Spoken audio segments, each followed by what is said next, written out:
I never thought I'd be the kind of person to completely cut my family off. Growing up, I always believed that family was forever, no matter what. But sometimes, the people who are supposed to love you unconditionally are the ones who hurt you the most.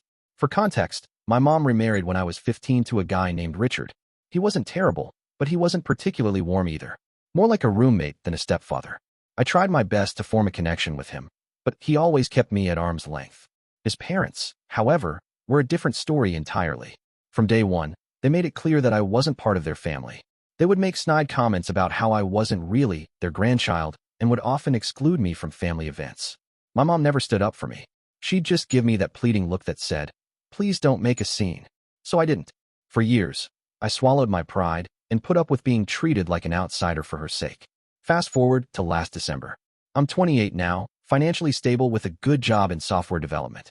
I've been sending money home every month for the past 3 years to help my mom and Richard after he lost his job during the pandemic. They never managed to get back on their feet completely, and my support had become something they relied on. 2 weeks before Christmas, I called my mom to confirm holiday plans. I'd taken time off work and was planning to fly home as usual. That's when she dropped the bomb. "Honey, I don't think you should come for Christmas this year," she said, her voice small. "What? Why not?" I asked, completely blindsided. "Well, Richard's parents are coming to stay with us for the holidays, and you know how they can be." I couldn't believe what I was hearing. "So you're uninviting me from Christmas because your in-laws don't like me?" "It's not like that," she insisted. "It's just that they're getting older, and we don't want any tension. Maybe you could come for New Year's instead." Something inside me snapped. Years of being the bigger person, of being pushed aside, of financially supporting people who couldn't even stand up for me. It all came crashing down. "I've been sending you $1,500 every month for 3 years, I said, my voice shaking. "And you're telling me I'm not welcome in your home for Christmas because your husband's parents, who have never shown me an ounce of respect, might feel uncomfortable? Please try to understand." "No, Mom. I'm done understanding. I'm done being the only one who compromises. Don't expect me for New Year's. Don't expect me for anything ever again. And don't expect another dime from me either." I hung up, hands trembling with anger and hurt. Then I blocked her number, along with Richard's, and removed them from all my social media. It was the hardest thing I'd ever done, but it felt necessary for my own sanity. The next few days were a blur of emotions. I oscillated between crushing guilt and righteous anger. Had I overreacted? Was I being petty by cutting off financial support? But then I'd remember how it felt to be told I wasn't welcome in my childhood home for Christmas, and my resolve would strengthen again. My phone blew up with messages from Richard, my mom, and even a few extended family members who'd gotten wind of the situation.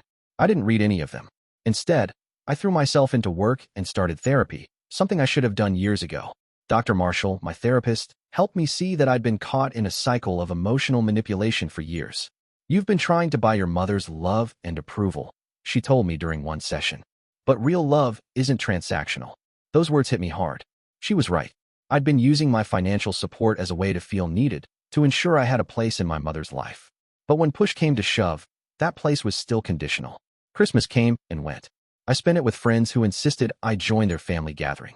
It was warm, chaotic, and genuine, everything family should be. For the first time in years, I didn't feel like I was walking on eggshells, trying to make myself smaller to accommodate others' comfort. January brought a sense of peace I hadn't expected. The money I'd been sending home now went into my savings and toward experiences that brought me joy. I took a weekend trip to the mountains, joined a rock climbing gym, and even started dating someone I'd been interested in for months, but hadn't had the emotional bandwidth to pursue. Of course, there were still hard days. Birthdays, anniversaries, random Tuesday evenings when a memory would blindside me and leave me wondering if I'd made the right choice. But I stood firm. This wasn't about punishing my mom or Richard. It was about finally establishing boundaries that should have been in place long ago. In February, I got a letter in the mail, actual paper mail, which told me my mom was getting desperate since her emails and texts had gone unanswered. I almost threw it away unopened, but curiosity got the better of me. "I miss you," she wrote. "Richard's parents are moving in with us permanently next month. Their health is declining, and we need to take care of them. I understand if you don't want to be part of our lives anymore, but please know that I love you, and I'm sorry for how things turned out." No apology for uninviting me from Christmas. No acknowledgement of how hurtful her actions had been. Just a statement of fact about Richard's parents, the very people who had caused the rift, becoming a permanent fixture in her home, and a vague apology for how things turned out, as if it had been some unfortunate accident rather than a series of choices. I didn't respond. What was there to say? She'd made her choice, and I'd made mine. March rolled around, bringing with it an unexpected promotion at work and a serious turn in my new relationship. Life was good, different but good. I'd started building a family of choice rather than clinging to the family of origin that had caused me so much pain. And then, on a rainy Saturday afternoon in early April, my doorbell rang. I wasn't expecting anyone that day. My girlfriend was out of town for a conference, and I'd been looking forward to a quiet weekend of video games and takeout. When I opened the door, I felt like I'd been punched in the gut. There stood my mother, looking thinner and older than I remembered, with Richard hovering awkwardly behind her. The rain had plastered her hair to her face, and she clutched her purse like a shield. "What are you doing here?" I asked, not inviting them in. My heart was hammering so hard I could feel it in my throat. "Can we please come in?" Mom's voice was small, almost drowned out by the rain. "We need to talk to you." Against my better judgment, I stepped aside. They entered my apartment, both looking around curiously. I realized this was the first time they'd seen where I lived since I moved here 3 years ago. "Nice place," Richard offered lamely. "Thanks," I replied, crossing my arms. "What do you want?" Mom sat down on my couch without being invited, her shoulders slumped in defeat. "We're losing the house," she said bluntly. And there it was. They weren't here to apologize or make amends. They were here because they needed money again. "Richard's parents moved in with us like I wrote in my letter," she continued. "But their medical bills it's more than we can handle.